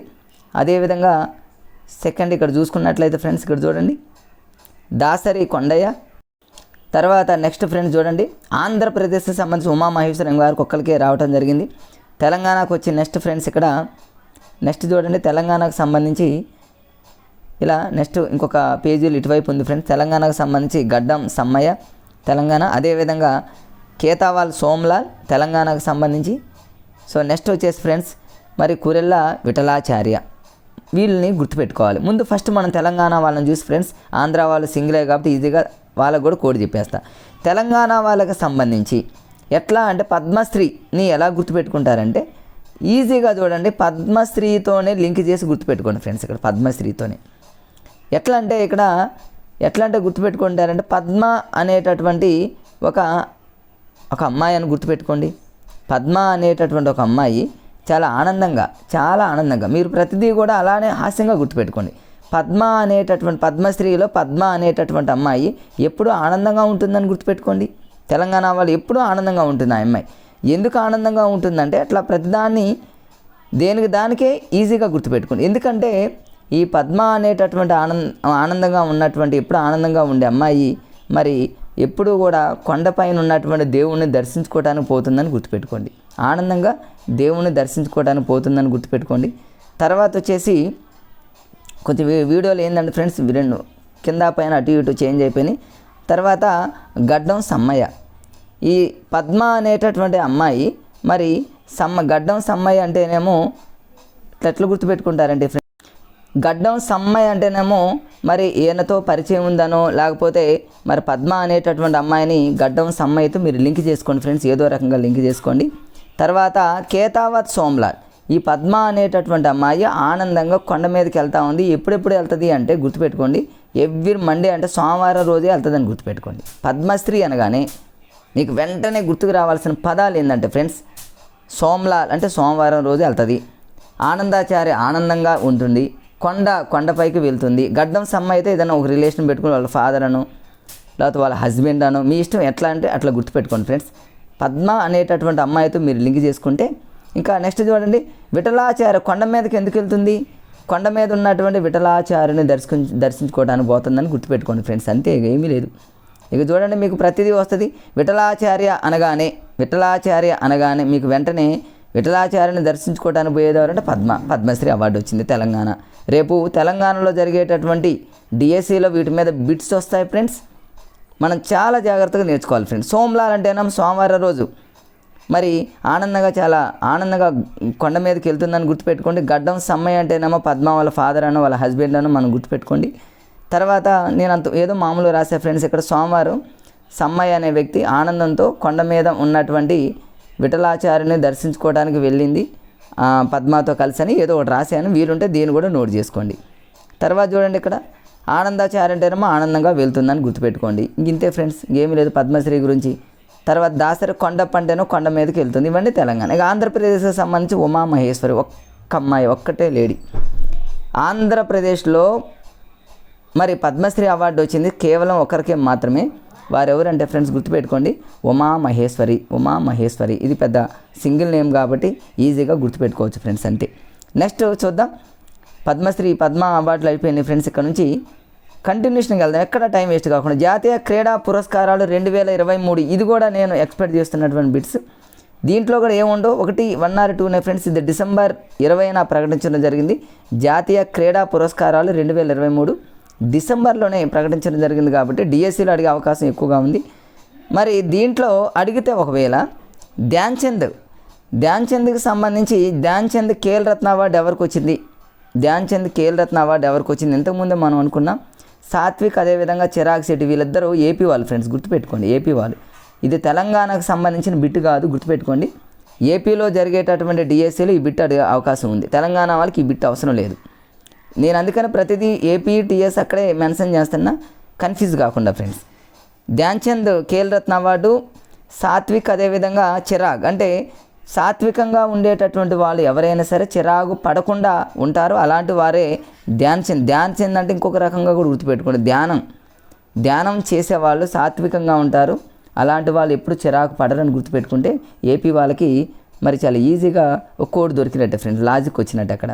తర్వాత ఇక నెక్స్ట్ ద్రోణాచార్య అవార్డు అంటే గురువులకి ఇచ్చేటటువంటి అవార్డు. ఇది జనరల్గా ఉన్నటువంటివి అడిగే అవకాశం తక్కువ ఉంటుంది నాకు తెలిసి, ఎందుకంటే డిసెంబర్లో ఇచ్చినటువంటి అవార్డ్స్. నా ఎక్స్పెక్టేషన్ ప్రకారంగా నవంబర్ నుంచి డిసెంబర్ వరకు బిట్స్ ఇవ్వాలి అనుకుంటే నాకున్నటువంటి నా పరిజ్ఞానం మేరకు నోబెల్ అవార్డ్స్ ఒకటి ఫేమస్ ఇచ్చే అవకాశం ఉంది. చిన్న వాటి మీద ప్రయోగాలు అయితే ఎగ్జామినర్ చేయడు. ఎక్కువ శాతం అయితే జనవరి నుంచి చదవండి ఫ్రెండ్స్. నవంబర్ డిసెంబర్ నేను ఎందుకు టచ్ చేస్తున్నానంటే కొన్ని ఉన్నాయి ఇంపార్టెంట్, ఏది నోబెల్ అవార్డ్స్ కానివ్వండి, ఆస్కార్ అవార్డ్స్ కానివ్వండి, వీటి మీద బిట్స్ ఖచ్చితంగా పడే అవకాశం ఉంది కాబట్టి. ఇక ద్రోణాచార్య అవార్డు అనేది ఒకవేళ జనరల్గా గుర్తుపెట్టుకోండి, గురువులకి ఇచ్చేటటువంటి అవార్డు ద్రోణాచార్య అవార్డు. మరి ఎవరెవరిస్తారు? గురువులకి ఎవరిస్తారంటే కుమారులు అంటేనేమో మరి కుమారులు ఎవరైతే ఉన్నారో గురువులకి ఇస్తారని గుర్తుపెట్టుకోండి. తర్వాత ఆ కుమారుడే రమేష్ అని గుర్తుపెట్టుకోండి. ద్రోణాచార్యుడు అంటేనేమో గురువు అంటేనేమో మహావీరుడు అని గుర్తుపెట్టుకోండి. ఈ ద్రోణాచార్య అనేటటువంటి గురువు శివేంద్ర అంటేనేమో శివుడితో సమానం అని గుర్తుపెట్టుకోండి. ఈ ద్రోణాచార్య అనే గురువు గణేష్, అన్ని దేవుడి పేర్లో ఉండదు చూడండి, గణేష్, శివేంద్రుడు, కుమారుడు, మహావీరు, రమేష్ అన్నీ గురువు పదాలే. ఇవి మనం అక్కడ కన్ఫ్యూజ్ ఏమి ఉండదు ఫ్రెండ్స్, ఈజీగా మీరు స్క్రీన్ షాట్ ఒకసారి తీసుకున్నా సరిపోతుంది ఫ్రెండ్స్. నెక్స్ట్ చూద్దాం. తర్వాత నెక్స్ట్ నేను ఎక్స్పెక్ట్ చేస్తున్నటువంటి బిటు తెలంగాణలో మేజర్గా ఏపీ కానివ్వండి తెలంగాణ కానివ్వండి స్వచ్ఛ సర్వేక్షణ్ 2023 అవార్డులు. ఈ స్వచ్ఛ సర్వేక్షణ్ 2023 అవార్డుల మీద కన్ఫామ్గా బిట్ అడిగే సందర్భం ఉంది. ఇది జనవరి 11th ఢిల్లీలో ఇవ్వటం జరిగింది. నేను ఖచ్చితంగా ఎక్స్పెక్ట్ చేస్తున్నా, గతంలో చాలాసార్లు అడిగిన ఫ్రెండ్స్ 100% బిట్ వచ్చే అవకాశం ఉంది ఫ్రెండ్స్. ఇక్కడ ఇలాంటి వాటిని మీరు మిస్ చేయొద్దు. తెలియని వాళ్ళు, కరెంట్ అఫైర్స్ మీద కొంచెం అవగాహన లేని వాళ్ళు ఫ్రెండ్స్, బుక్స్ అందుబాటులో లేని వాళ్ళు, నా క్లాసుల్లో ఉన్నటువంటి ఇవన్నీ కూడా కొంచెం స్క్రీన్ షాట్ తీసుకుంటూ మీరు నోట్ చేసుకోండి. ఎక్కడన్నా కొన్ని నేను మిస్ చేసినా కూడా వాటిని మళ్ళీ నోట్ చేసి కమ్యూనిటీలో పెడతాను ఫ్రెండ్స్. అప్పుడప్పుడు కూడా కమ్యూనిటీని కూడా అబ్జర్వ్ చేస్తూ ఉండండి ఫ్రెండ్స్. స్వచ్ఛ సర్వేక్షణ్ 2023 అవార్డు ప్రతి డిఎస్లో అడుగుతున్నారు ఫ్రెండ్స్ స్వచ్ఛ సర్వేక్షణ్ మీద. మరి ఫస్ట్ ప్లేస్ ఎవరికి వచ్చింది? మీకు ఇందులో కోడ్ చెప్పడానికి ముందు ఒక చిన్న విషయం చెప్తే అన్నీ అందులోనే వచ్చేస్తా. స్వచ్ఛ సర్వేక్షణ్ అంటే ఏంటి ఫ్రెండ్స్? చాలా ఆహ్లాదకరంగా ఉండాలి, మంచి వాతావరణం ఉండాలి, మంచి గాలి రావాలి, ప్రకృతి చాలా బాగుండాలి, నేచర్ చాలా అద్భుతంగా ఉండాలి అనుకోండి. స్వచ్ఛ సర్వేక్షణ అంటే ఇవన్నీ వచ్చేసినాయి. చూడండి ఎవరు ఫస్ట్ ప్లేస్ ఎవరికంటే మధ్యప్రదేశ్లోని ఇండోర్ నగరం ఫస్ట్ ప్లేస్. రేపు అడుగుతాడు ఇండోర్ స్వచ్ఛ సర్వేక్షణ 2023లో ఫస్ట్ ప్లేస్ ఎవరికి ఇవ్వడం జరిగిందంటే ఇండోర్. అది ఎక్కడ ఉందంటే మధ్యప్రదేశ్లో. అంటే ఇప్పుడు ఇండోర్ అంటే డోర్ ఫ్రెండ్స్. ఇక్కడ డోర్ ఎప్పుడైనా మనం ఓపెన్ చేసి ఉంచామనుకోండి, మధ్యలో ఉన్న డోర్ని కనుక ఓపెన్ చేసామనుకోండి చల్లటి గాలి వస్తుంది, ప్రకృతి బాగుంటుంది. అదే స్వచ్ఛ సర్వేక్షణ అంటే. రేపు ఫస్ట్ ప్లేస్ అనగానే డోర్ అని గుర్తుపెట్టుకోండి. మధ్యలో ఉన్న డోర్ అంటే మధ్యప్రదేశ్లో ఉన్న డోర్, అది ఫస్ట్ ప్లేస్ అనమాట. తర్వాత ఇండోర్తో పాటు ఇంకోటి రావడం జరిగింది ఫ్రెండ్స్, అది కూడా సూరత్. రెండు కలిపి ఇండోర్, అదేవిధంగా సూరత్ ఎక్కడ ఉంది? గుజరాత్లో ఉన్నటువంటి సూరత్. దీని అలా గుర్తుపెట్టే సూరత్ అంటే సూర్యుడు. ఇక్కడ బొమ్మ గీస్తాను చూడండి ఫ్రెండ్స్. సూర్యుడు అంటేనేమో మంచిగా మీరు మధ్యలో ఉన్న డోర్ని కనుక ఓపెన్ చేస్తే ఆ పైన ఉన్నటువంటి సూర్య కాంతి అనేది ఇలా వచ్చేసి మనకు మంచి స్వచ్ఛ సర్వేక్షణ చాలా బాగుంటుంది. కాబట్టి అలా గుర్తుపెట్టుకోండి సూర్యుడు, అదేవిధంగా మధ్యలో ఉన్న ఇండోరు. ఇంతకంటే మీరు కష్టపడకుండా ఇలా హాస్యంగా చదువుకుంటే ఫ్రెండ్స్ ఈజీగా. అంటే సంయుక్తంగా ఇచ్చారు స్వచ్ఛ సర్వేక్షణ అవార్డు. ఎవరెవరికంటే ఫ్రెండ్స్, ఒకటేమో మధ్యప్రదేశ్లో మధ్యలో ఉన్నటువంటి ఇండోరు, సూరత్ అంటే సూర్యుడు, గుజరాత్లో ఉన్నటువంటి సూర్యుడు అని గుర్తుపెట్టుకోండి. ఫినిష్. రాష్ట్రాల పరంగా మరి హైదరాబాద్ అనేది ఇక్కడ ఇచ్చాను ఫ్రెండ్స్. హైదరాబాద్ ఎన్నో ప్లేస్లో ఉందంటే 9వ ప్లేస్లో ఉంది. దీన్ని కూడా ఎలా గుర్తుపెట్టుకుంటారంటే, ఇప్పుడు నేను చెప్పే అంతవరకు మినిమం ఫ్రెండ్స్, నేను ఎక్స్పెక్ట్ చేస్తున్నటువంటి బిట్స్. హైదరాబాద్ ఎన్నో ప్లేస్లో ఉందంటే 9th ప్లేస్లో ఉంది. దీన్ని ఎట్లా గుర్తుపెట్టుకోవాలి? హైదరాబాద్ అంటే ఇంగ్లీష్లో హెచ్ లెటర్గా ఫ్రెండ్స్. హెచ్ని కొంచెం మనం డ్రా చేసినాం అనుకోండి 8, ఆ 8కి ఒకటి కలుపుకోండి. 9th కనీసం ఒక 90% అయినా మనకు ఆప్షనల్లో ఎలిమినేషన్ చేసుకోవచ్చు. అట్లా రాష్ట్రాల పరంగా చూసుకుంటే ఏ రాష్ట్రం ఫస్ట్ ప్లేస్లో ఉంది అంటే మహారాష్ట్ర. సారీ ఫ్రెండ్స్, పరిశుభ్రతలో ఉత్తమ ప్రదర్శన కనపరిచినటువంటి రాష్ట్రాలలో మహారాష్ట్ర అగ్రస్థానంలో ఉంది. ఇట్లా ఈ రెండింటిని గుర్తుపెట్టుకోండి ఫ్రెండ్స్. స్వచ్ఛ సర్వేక్షణ్ నేను ఇక్కడ 2 చెప్పాను. స్వచ్ఛ సర్వేక్షణ్ ఫస్ట్ ప్లేస్ ఎవరికి ఉందంటే ఇద్దరికి సంయుక్తంగా సూర్యుడు, అదేవిధంగా ఇండోర్. కన్ఫామ్గా బిట్ వస్తుంది ఫ్రెండ్స్, అందుకని మళ్ళీ రిపీట్ చేస్తున్నా. పరిశుభ్రతలో మాత్రం ఉత్తమ ప్రదర్శన కనపరిచిన రాష్ట్రాల్లో మాత్రం మహారాష్ట్ర. ఈ మహారాష్ట్రను ఎలా గుర్తుపెట్టుకుంటారంటే, మరి మహారాష్ట్ర అనేది పైన ఉంటుంది కదా. సహజంగా చూడండి, మన ఇండియా మ్యాప్ తీసుకున్నట్లయితే మహారాష్ట్ర పైన ఉంటుంది అనుకోండి, మన తెలంగాణకు పైన ఉంటుంది అనుకోండి. పైన ఉన్నటువంటి రాష్ట్రాలు ఎప్పుడు కూడా చాలా మంచిగా ఉంటాయని గుర్తుపెట్టుకోండి, చాలా పవిత్రంగా నీట్గా ఉంటాయని అట్లా హాస్యంగా గుర్తుపెట్టుకోండి. నెక్స్ట్ చూద్దాం ఫ్రెండ్స్. ఇక్కడ ఇక ఈ జిల్లాలు ఇవన్నీ అవసరం లేదు ఫ్రెండ్స్. ఆంధ్రప్రదేశ్ ఏ స్థలాలు ఏ ప్లేస్లో ఉన్నాయి, తెలంగాణలో ఏ ప్లేస్లో ఉన్నాయి, ఇవన్నీ అవసరం లేదు. ఒకవేళ జస్ట్ చూస్తే మీకు ఆ ఏపీకి 4 స్వచ్ఛ సర్వేక్షణ అవార్డులు వచ్చినాయి. ఎక్కడెక్కడంటే విశాఖపట్నం, విజయవాడ, తిరుపతి, గుంటూరు. ఇవన్నీ ఫేమస్ ప్లేస్లే ఫ్రెండ్స్. అడిగితే అక్కడే అడిగే అవకాశం ఉంది, కానీ తెలంగాణ అయితేనేమో హైదరాబాద్, వీటి మీద ఏం అడిగే అవకాశం లేదు. మేజర్గా గుర్తుపెట్టుకోవాల్సింది మాత్రం అది ఎక్కువ గుర్తుపెట్టుకోండి ఫ్రెండ్స్. తర్వాత నెక్స్ట్ వచ్చేసి భారతరత్న పురస్కారం. చాలా చాలా ఇంపార్టెంట్. భారతరత్న పురస్కారం ఎవరెవరికి ఇచ్చారంటే, మరి ఇక్కడ భారతరత్న పురస్కారం అనేది ఎవరెవరికి ఇచ్చారని ఇక్కడ కింద నేను మీకు హైలైట్ చేసి చూపించా ఫ్రెండ్స్. ఇక్కడ చూడండి, భారతరత్న పురస్కారం ఈ మధ్య 2024 జనవరి 23 ఇవ్వటం జరిగింది. మ్యాక్సిమం మరి బ్రతుకున్నటువంటి వ్యక్తుల్లో ఒకరికి ఇవ్వడం జరిగింది ఫ్రెండ్స్. మిగతా వాళ్ళంతా కూడా దివంగత అంటే చనిపోయిన వారికి ఇవ్వడం జరిగింది. వారు ఎవరెవరు అనేది మీ అందరికీ తెలుసు. ఒకటి బీహార్ దివంగత ముఖ్యమంత్రి అయినటువంటి ప్రఖ్యాత సామాజికవేత్త మరి కర్పూరి ఠాకూర్. ఇది ఒకటి గుర్తుపెట్టుకోండి, కర్పూరి ఠాకూర్ అనేటటువంటి వ్యక్తికి. మన ఎల్కే అద్వానీ, బ్రతుకున్న వాళ్ళలో మన ఎల్కే అద్వానీ, మిగతా వాళ్ళందరూ కూడా దివంగత ఫ్రెండ్స్. చనిపోయిన వాళ్ళకు ప్లస్ బ్రతుకున్న వాళ్ళకు అందరూ కలిపి ఈ భారతరత్న అవార్డు ఇవ్వడం జరిగింది. బీహార్కి సంబంధించిన వ్యక్తి అయితేనేమో కర్పూరి ఠాకూర్. అదేవిధంగా మన వాళ్ళు ఎవరెవరు ఉన్నారు అనేది ఇక్కడ పైన హెడ్డింగ్లోనే ఉంది చూడండి ఫ్రెండ్స్, చాలా హైలైట్ చేసి పెట్టాడు. ఎల్కే అద్వానీ గుర్తుపెట్టుకోండి, ఎల్కే అద్వానీ. రెండవది పివి నరసింహారావు కూడా దివంగత. చౌదరి చరణ్ సింగ్ దివంగత. తర్వాత ఎంఎస్ స్వామినాథన్. వీళ్ళు మేజర్ కాబట్టి జస్ట్ అట్లా చూసినా వీళ్ళకి కోడ్ ఏం అవసరం లేదు ఫ్రెండ్స్. ఇక భారతరత్న పురస్కారం అంటేనే చాలా ఫేమస్ కాబట్టి ఎంఎస్ స్వామినాథన్, చౌదరి చరణ్ సింగ్, అదేవిధంగా పివి నరసింహారావు, ఎల్కే అద్వానీ, అదేవిధంగా ఇంతకుముందు ఠాకూర్ అనేటటువంటి పదం చెప్పాను, అది కూడా గుర్తుపెట్టుకోండి, కర్పూరి ఠాకూర్. వీళ్ళందరికీ భారతరత్న అవార్డు ఇవ్వటం జరిగింది. వీటిని కొంచెం జాగ్రత్తగా మీరు నోట్ చేసుకోండి ఫ్రెండ్స్, లేకపోతే స్క్రీన్ షాట్ తీసుకొని ఒక నోట్స్లోనైనా రాసుకోండి. నెక్స్ట్ వచ్చేసి ఫ్రెండ్స్ ఇక్కడ ఇప్పుడు రథసారథి ఎల్కే అద్వానీ అంటే లాల్ కృష్ణ అద్వానీ పూర్తి పేరు. ఇవన్నీ మీకు మీకు ఇట్లా చిన్నగా జూమ్ చేస్తున్నాను, వీలుంటే వీటిని స్క్రీన్ షాట్ తీసుకోండి ఫ్రెండ్స్. నెక్స్ట్ వచ్చేసి ఇక నేను ఈ సంవత్సరం మేజర్గా చెప్పుకుంటే తెలంగాణలో జరిగే జూలై 17న జరిగే డిఎస్సి ఎగ్జామ్లో గ్యారంటీ ఇస్తున్నా ఫ్రెండ్స్, 100% పక్కా బిట్ వస్తుంది ఆస్ట్రేలియన్ ఓపెన్ 2024. ఎందుకు అంటే ఫ్రెండ్స్ ఇది రీసెంట్గా జరిగినటువంటిది. జనవరి 27న ఆస్ట్రేలియన్ ఓపెన్ 2024లో మరి ఈ ఆస్ట్రేలియన్ ఓపెన్ జరిగింది. మేజర్గా నేను ఎందుకు వస్తుందని చెప్తున్నానంటే మన ఇండియన్ ఆటగాడైనటువంటి రోహన్ బోపన్న అందరికీ తెలుసు. రోహన్ బోపన్న అనేటటువంటి వ్యక్తి మరి అదేవిధంగా ఆస్ట్రేలియాకి చెందినటువంటి మ్యాథ్స్ ఎబ్డెన్తో కలిసి ఆస్ట్రేలియన్ ఓపెన్ పురుషుల డబుల్స్ గ్రాండ్ స్లామ్ని పొందడం జరిగింది. ఇది ఇంపార్టెంట్. నాకు తెలిసి పైన ఉన్నటువంటి సబలెంక, జెన్నిక్ సిన్నర్ అనేటటువంటి వాళ్ళు వచ్చారు. కానీ ఆస్ట్రేలియన్ ఓపెన్లో మన భారతీయులు ఎవరెవరు అంటే మన భారతీయుడు మాత్రం రోహన్ బోపన్న అనే పదం గుర్తుపెట్టుకోవాలి. ఫస్ట్ మనం మన ఇండియా వాడిని కోడ్తో గుర్తుపెట్టుకొని మిగతా వాళ్ళిద్దరిని అరేనా సబలెంక, జెన్నిక్ సిన్నర్ అనేటటువంటి పదాలని కోడు. ఎందుకంటే ఫ్రెండ్స్ ఇట్లాంటి పదాలు చాలామందికి కన్ఫ్యూజ్ అవుతాయి. ఇప్పుడు ఆస్ట్రేలియన్ ఓపెన్ అనగానే ఇప్పుడు మరి సబలెంక, అరేనా సబలెంక, జెన్నిక్ సిన్నరు ఇట్లాంటి పదాలు చూడండి కొత్తగా ఉన్నాయి కాబట్టి వీటికి లాజిక్ యూజ్ చేయాల్సింది. ఫస్ట్ మన తెలుగు వ్యక్తి మన భారతీయుడు రోహన్ బోపన్నని ఎలా గుర్తుపెట్టుకుంటారంటే ఆస్ట్రేలియా అనగానే ఫ్రెండ్స్ మనకు ఆస్ట్రేలియా రాజధాని మనందరికీ తెలుసు ఫ్రెండ్స్, కాన్బెర్రా అనేటటువంటి పదం తెలుసు. ఆస్ట్రేలియా రాజధాని కాన్బెర్రా అనే పదం గుర్తొచ్చిన బాతో స్టార్ట్ అవుతుంది కాబట్టి బోపన్న అని గుర్తుపెట్టుకోండి. లేకపోతే ఆస్ట్రేలియన్ అనగానే కంగారులు గుర్తుపెట్టుకున్నా కూడా కంగారులు అనగానే బోపన్న అట్లయినా గుర్తుపెట్టుకోవచ్చు.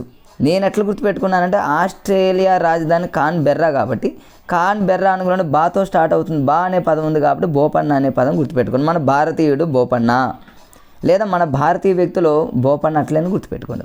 తెలుగు పదం మనకి ఈజీగా గుర్తుంటుంది బోపన్న, అట్లా గుర్తుపెట్టుకోండి ఫ్రెండ్స్. బోపన్న అనే పదం గుర్తుపెట్టుకొని చాలా ఇంపార్టెంట్. రోహన్ బోపన్న మరి ఎవరితో కలిసి ఈ ఆస్ట్రేలియన్ ఓపెన్ తీసుకోవడం జరిగిందంటే ఈ బోపన్న మ్యాథ్స్ అనే పదం గుర్తుపెట్టుకోండి. మ్యాథ్స్ ఆస్ట్రేలియాకి చెందినటువంటి ఒక మ్యాథ్స్ బాగా చేస్తున్నటువంటి వ్యక్తి మరి ఎబ్డెన్ మనకు గుర్తు రాకపోయినా బోపన్న అనేటటువంటి వ్యక్తికి బాగా మ్యాథ్స్ వచ్చని గుర్తుపెట్టుకోండి.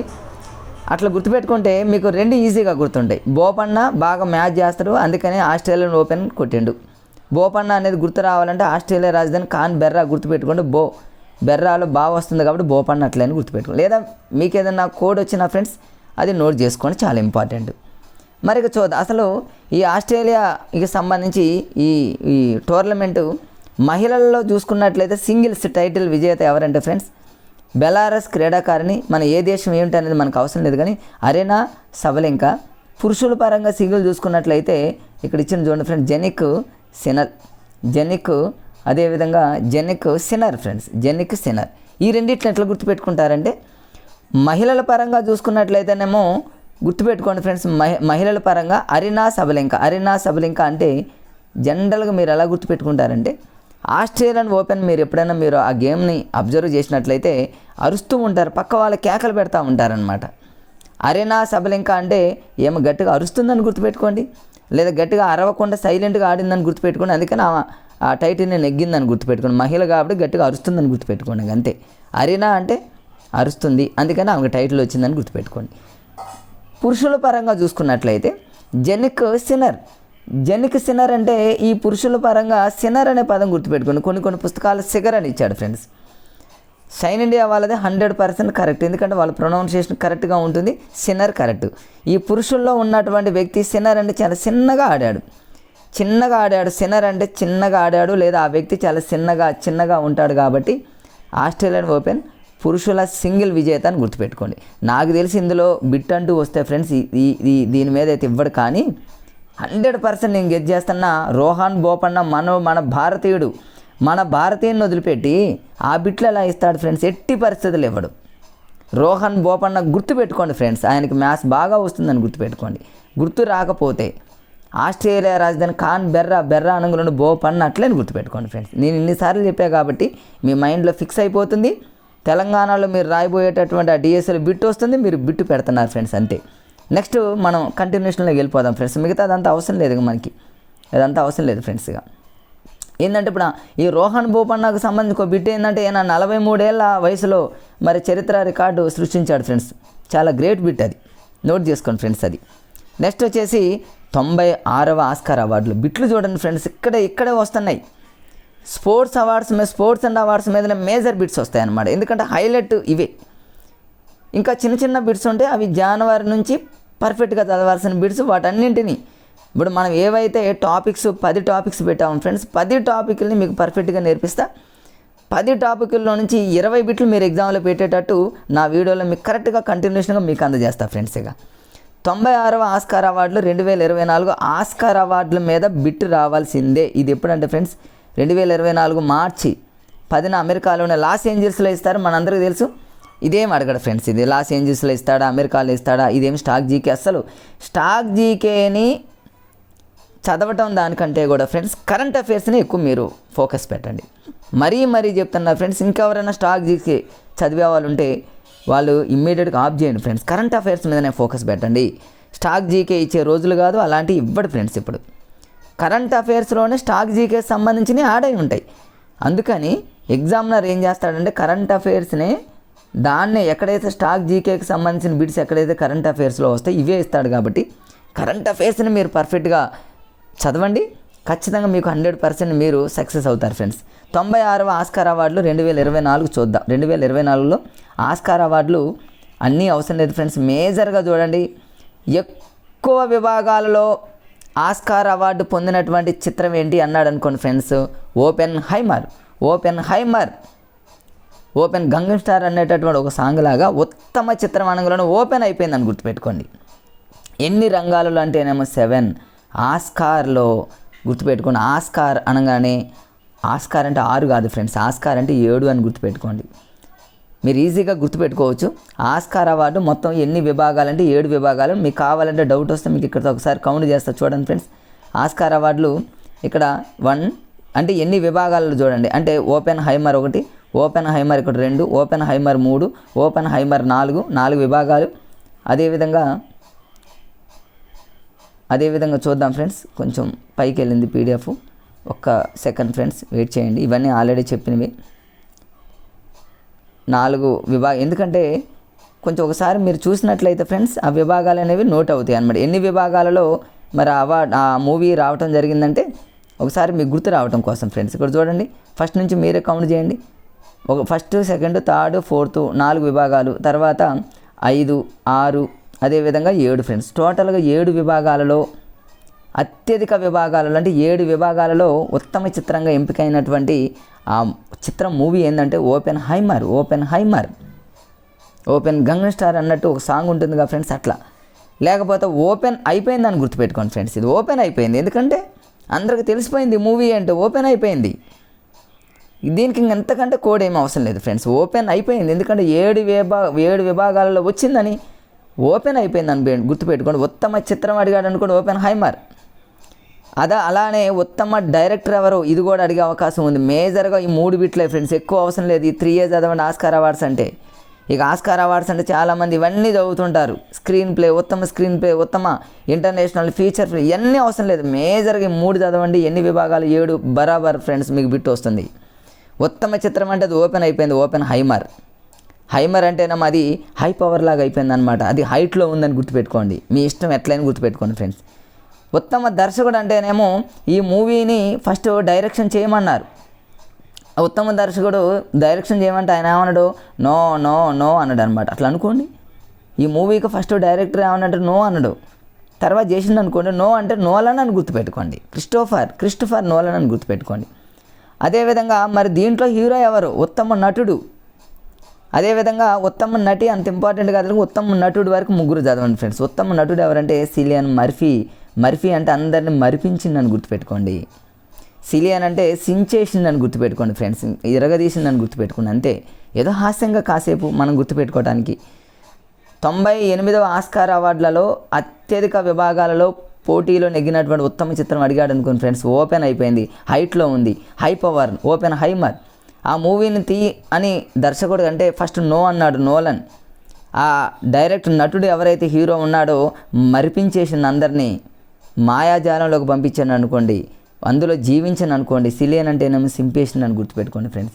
ఎన్ని విభాగాలు అంటే 7 విభాగాలు, అంతే ఫ్రెండ్స్. అంతకంటే ఎక్కువ చదవం అక్కడ, ఇవన్నీ చదవని అవసరం లేదు. ఆస్కార్ అవార్డ్స్ అనగానే 4 బిట్లు గుర్తుపెట్టుకోండి, మీకు ఫినిష్గా. నెక్స్ట్ వచ్చేసి ఫ్రెండ్స్ ఇక్కడ చూద్దాం. జ్ఞానపేట అవార్డు 2023లో జ్ఞానపేట అవార్డు ఎవరికి వచ్చింది? జ్ఞానంపేట అనగానే ఫ్రెండ్స్ ఇందులో చూడండి, జ్ఞానం అనగానే ఫ్రెండ్స్ ఎవరికి, అందరు చూడండి జ్ఞానంలో మునిగి తేలుతూ ఉంటారు. ఇక్కడ హెడ్డింగ్ చూసుకున్నా చాలు ఫ్రెండ్స్, కరెంట్ అఫైర్స్ చదివే వాళ్ళు. జ్ఞానపేట అవార్డు 2023. జ్ఞానం అంటే మనం జ్ఞానం చేస్తాం. ఎక్కడ జ్ఞానం చేస్తామంటే రామభద్ర అనగులోనే రాముడు అని గుర్తుపెట్టుకోండి, రామాలయంలో అని గుర్తుపెట్టుకోండి. రామభద్ర అనగులోనే అది దేవుడికి సంబంధించి, అక్కడ ఖచ్చితంగా జ్ఞానం చేయాలని గుర్తుపెట్టుకోండి. తర్వాత గుల్జార్ అంటేనేమో దాన్ని మీరు ఎలా గుర్తుపెట్టుకోండి, జనరల్గా మీరు గుర్తుపెట్టుకోవచ్చు ఫ్రెండ్స్. ఇక్కడ గుల్జార్ అంటేనేమో గుడి అని గుర్తుపెట్టుకోండి. గుడి దగ్గర జ్ఞానం చేయటం అని గుర్తుపెట్టుకోండి. గుల్జార్ అంటేనేమో మరి ఇక్కడ అట్లా, లేదా గుల్జార్ అంటేనేమో జా అంటేనేమో హిందీలో పా అని అర్థం. గుల్జార్ జా అంటేనేమో హిందీలో పా. ఎక్కడికి పోవాలి? మరి రామభద్ర అంటేనే అది ఒక టెంపుల్కి వెళ్ళాలి, ఎందుకంటే జ్ఞానం కోసం. మీరు ఎట్లయినా ఇప్పుడు మీకు 2-3 కోర్సు చెప్పాను, దీంతోనే మీ మైండ్లో సెట్ అయిపోయింది ఫ్రెండ్స్. జ్ఞానపేట అనుకో జ్ఞానం అని గుర్తయింది. జ్ఞానం అనుకున్న రామభద్ర, ఆటోమేటిక్గా గుల్జార్ అంటేనేమో జా కానీ గుడి కానీ మీ ఇష్టం ఫ్రెండ్స్. ఇంకా వేరే విధంగా ఎలాగైనా గుర్తుపెట్టుకోండి, అంతే. అంతకంటే ఎక్కువ అవసరం లేదు ఫ్రెండ్స్. జ్ఞానపేట అవార్డు 2023 అయిపోయింది. ఇక అంతే, అంతకంటే ఎక్కువ చదవమాకండి ఫ్రెండ్స్ డిఎస్సి పర్పస్లో. తర్వాత ఇక నెక్స్ట్ చూడండి, ఆసియా బ్యాడ్మింటన్ ఛాంపియన్షిప్లో తొలిసారిగా భారత మహిళల జట్టుకు స్వర్ణం రావడం జరిగింది. చాలా చాలా ఇంపార్టెంట్, ఎందుకంటే స్వర్ణం ఎక్కడైనా గుర్తుపెట్టుకోండి ఫ్రెండ్స్, అది ఏదైనా కావచ్చు. రజతం కాంశానికి రజతానికి స్వర్ణానికి మనం కంపారిజన్ చేసుకున్నట్లయితే స్వర్ణం అనేది చాలా ఇంపార్టెంట్, చాలా పవర్ఫుల్. కాబట్టి స్వర్ణం తర్వాత రజతం ఉంటుంది, రజతం తర్వాత కాంస్యం ఉంటుంది. కాబట్టి స్వర్ణ అనగానే మీరు ఖచ్చితంగా దాన్ని చదవాల్సిందే ఫ్రెండ్స్. ఎక్కువ చదవమాకండి, జస్ట్ ఒక 1 బిట్టే చూడండి. ఇక్కడ ఆసియన్ బ్యాడ్మింటన్ ఛాంపియన్షిప్లో తొలిసారిగా మరి మన భారత మహిళల జట్టుకు స్వర్ణం వచ్చిందంటే మనం చదవాల్సిందే ఫ్రెండ్స్. ఇది మన వాళ్ళు సాధించినటువంటి ఘనత, అదేవిధంగా స్వర్ణం వచ్చింది కాబట్టి ఇంపార్టెంట్. ఎవరి మీద అనేది ఇంపార్టెంట్. మన ఆసియా టీం అనేది ఎవరి మీద అంటేనేమో థాయిలాండ్ మీద అని గుర్తుపెట్టుకోండి. థాయిలాండ్ అనగానే తెల్ల ఏనుగుల దేశం థాయిలాండ్ మీద మనకు స్వర్ణం రావటం జరిగింది. అది ఎవరంటేనేమో మహిళల బ్యాడ్మింటన్ జట్టు అని గుర్తుపెట్టుకోండి ఫ్రెండ్స్. థాయిలాండ్ అంటేనేమో థాయ్ మసాజ్, ఏదో డిఫరెంట్గా మీరు ఎట్లయినా గుర్తుపెట్టుకోవచ్చు ఫ్రెండ్స్. ఇక్కడ థాయిలాండ్ మీద మన భారతీయ మహిళలు ఎవరైతే ఉన్నారో బ్యాడ్మింటన్లో మెయిన్గా ఫ్రెండ్స్ స్వర్ణం గెలవటం జరిగింది. కాబట్టి థాయిలాండ్ అంటే తెల్ల ఏనుగుల దేశం అని కానివ్వండి, లేకపోతే మీ ఇష్టం. ఎందుకంటే నేను ఎట్లా గుర్తుపెట్టుకున్నాను అంటే ఫ్రెండ్స్, మహిళలు అన్నా కాబట్టి ఫ్రెండ్స్, మహిళలకు సంబంధించిన గేము. మహిళలు అనేవాళ్ళు సహజంగా మరి చాలా వైట్ కలర్గా ఉంటారు. కాబట్టి థాయిలాండ్ అంటేనేమో తెల్లగా అని గుర్తుపెట్టుకున్నా, ఏదో నాకు గుర్తు రావడం కోసం ఫ్రెండ్స్, అంతే. థాయిలాండ్ అంటే చాలా తెల్లగా ఉండేటటువంటి వాళ్ళు మహిళలు. ఆసియన్ బ్యాడ్మింటన్ అనేది ఆటోమేటిక్గా మనకు గుర్తొస్తుంది ఫ్రెండ్స్, స్వర్ణాన్ని సాధించారనేది గుర్తుపెట్టుకోండి. తర్వాత దీంతో అయిపోయింది, థాయిలాండ్ మీద మన ఆసియా వాళ్ళు గెలిచారు గంతే. ఎందుకంటే ఏమవుతుంది ఫ్రెండ్స్, ఫాస్ట్గా వెళ్ళిపోండి. ఇక అవార్డులు వచ్చేసి ఫ్రెండ్స్ 5 ప్రముఖులకు ఇంతకుముందే నేను చెప్పాను. మరొకసారి ద్రౌపది ముర్ము, మన రాష్ట్రపతి ద్రౌపది ముర్ము గారు ఇవ్వటం జరిగింది. ఎవరెవరికంటేనేమో 5 ఫ్రెండ్స్. ఒకటి మరొకసారి గుర్తుపెట్టుకోండి, చౌదరి చరణ్ సింగ్కి, అదేవిధంగా పివి నరసింహారావు గారికి. ఇది భారతరత్న అవార్డు ఫ్రెండ్స్, చాలా ఇంపార్టెంట్. భారతరత్న అవార్డు అని చాలా ఇంపార్టెంట్. ఎవరెవరికి ఇవ్వడం జరిగిందంటే ఎల్కే అద్వానీ. మిగతా వాళ్ళందరూ కూడా దివంగత. బీహార్కి సంబంధించినటువంటి కర్పూరి ఠాకూర్ కూడా దివంగతే, మాజీ సీఎం అనమాట. ఎవరెవరికైనా చౌదరి చరణ్ సింగ్, పివి నరసింహారావు, కర్పూరి ఠాకూర్ అనే వ్యక్తికి ఎంఎస్ స్వామినాథన్. ఈ పేర్లని కొంచెం జాగ్రత్తగా నోట్ చేసుకోండి ఫ్రెండ్స్. ఎల్కే అద్వానీ. నా ఎక్స్పెక్టేషన్ ప్రకారంగా దీని మీద బిట్ అడగటం జరిగితే వీళ్ళ పేర్లు ఏమీ కాదు ఇవ్వకుండా, ప్రస్తుతం ఎవరైతే మరి జీవనంలో ప్రస్తుతం గమనంలో ఎవరైతే ఉన్నారో ఎల్కే అద్వానీ మీదనే బిట్ వచ్చే అవకాశం ఉంది ఫ్రెండ్స్. మిగతా వాళ్ళు ఎవరైనా ఇచ్చేసి ఆ వ్యక్తి ఎవరు అంటే ఎల్కే అద్వానీ అని గుర్తుపెట్టుకోండి. దివంగత అనే వాళ్ళ మీద కంటే కూడా ఎల్కే అద్వానీకి సంబంధించి. బీహార్కి సంబంధించిన కర్పూరి ఠాకూర్ కూడా గుర్తుపెట్టుకోండి. కర్పూరి ఠాకూర్ అంటే ఠాకూర్ సినిమాలో చిరంజీవి లాగా మీరు ఏదైనా ఒక కోడ్ సెట్ చేసుకొని గుర్తుపెట్టుకోండి, చాలా ఇంపార్టెంట్ ఫ్రెండ్స్. ఎక్కడైనా 1 or 2 నేను కోడ్స్ ఏమైనా మిస్ అయినా వాటిని స్ట్రెచ్ చేస్తున్నా కాబట్టి మీరు అక్కడికక్కడే ఒకటి తయారు చేసుకోండి ఫ్రెండ్స్, ఎందుకంటే అక్కడే బిట్ వచ్చే అవకాశం ఉంటుంది కాబట్టి. నెక్స్ట్ చూద్దాం. ఇంతే ఫ్రెండ్స్, ఇక్కడ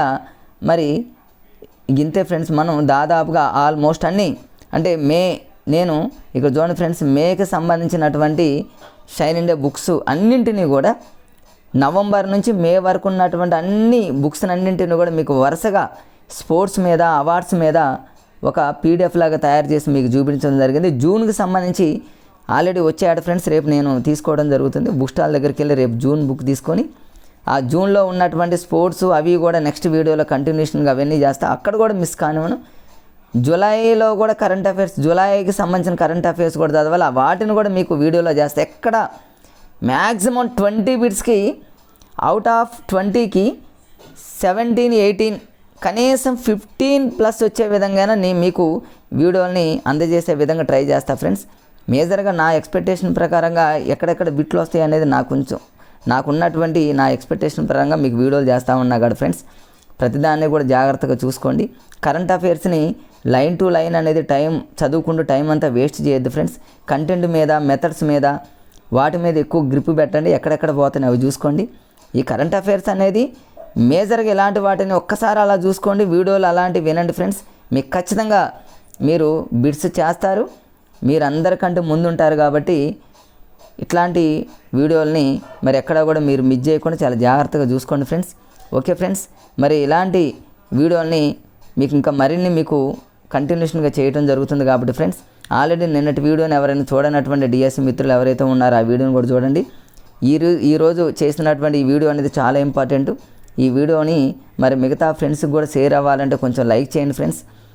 మీరు లైక్ చేసినట్లయితే నేను చాలా హ్యాపీగా ఫీల్ అవుతా ఫ్రెండ్స్. ఎందుకంటే నేను మరి మీకోసం ఇవన్నీ కూడా పీడిఎఫ్లు తయారు చేయటం, మరి మా ఫ్రెండ్స్తో డిస్కషన్ చేయటం, పీడిఎఫ్ తయారు చేసి మీకు వీడియోని పెట్టడానికి ముందు మరి డిఎస్సి మా సర్కిల్లో డిఎస్సి ప్రిపేర్ అవుతున్నటువంటి మిత్రులు ఎవరైతే ఉన్నారో వాళ్ళతో డిస్కషన్ చేయటం, ఓ పీడిఎఫ్ లాగా తయారు చేయటం, నాకు నేను క్రియేట్ చేయటం, ఇంత కష్టంతో ఇదంతా తయారు చేస్తున్నా కాబట్టి ఫ్రెండ్స్, మీరు జస్ట్ ఒక లైక్ చేసినట్లయితే నేను ఆ లైక్ చూసి చాలా హ్యాపీగా ఫీల్ అవుతా కాబట్టి ఫ్రెండ్స్, అందరూ డిఎస్సి నా వీడియోని చూస్తున్నటువంటి డిఎస్సి మిత్రులంతా కూడా మరి దయచేసి లైక్ చేయండి ఫ్రెండ్స్. అదేవిధంగా మరి ఇంకా కొత్త వాళ్ళు ఎవరైనా ఉంటే సబ్స్క్రైబ్ చేసుకోండి. మళ్ళీ మీకు వెంటనే అప్లోడ్ చేయడానికి రెడీ అవుతా. ఆల్రెడీ ఫస్ట్ టాపిక్ అయిపోయింది, సెకండ్, థర్డ్ టాపిక్ అయిపోయింది. ఇక మిగిలిన 7 టాపిక్స్ కూడా చాలా చాలా ఇంపార్టెంట్ కాబట్టి వాటిని కూడా మీకు కంటిన్యూషన్లో మీకు అప్లోడ్ చేయడానికి నేను ప్రయత్నం చేస్తాను. ఓకే ఫ్రెండ్స్, మరొక వీడియోలోకి వచ్చేదాకా అందరికీ బాయ్ ఫ్రెండ్స్. ఓకే, ఉంటా ఫ్రెండ్స్.